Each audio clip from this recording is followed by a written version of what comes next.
ফিলিস্তিনের গাজায় দখলদার ইসরায়েলি বাহিনীর বর্বরোচিত হামলার বিরুদ্ধে প্রতিবাদ র্যালি শুরু করেছে বিএনপি। দুপুর থেকেই র্যালিটি ঘিরে বিপুল সংখ্যক মানুষের সমাগম ঘটে দলের কেন্দ্রীয় কার্যালয়ের সামনে।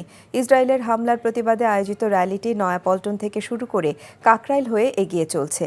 র্যালিতে বিএনপি ও এর সহযোগী সংগঠনের নেতাকর্মীরা ইসরায়েল বিরোধী বিভিন্ন প্ল্যাকার্ড প্রদর্শন করে এবং নির্যাতন ও হত্যার বিরোধী বিভিন্ন স্লোগান দেয়। এর আগে নয়াপল্টনে সংক্ষিপ্ত সমাবেশের আয়োজন করে বিএনপি।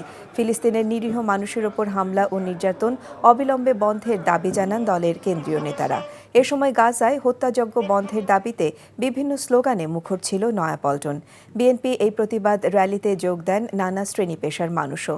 নয়াপল্টন থেকে শুরু হয়ে র্যালিটি শান্তিনগর হয়ে বাংলা মোটরে গিয়ে শেষ হবে।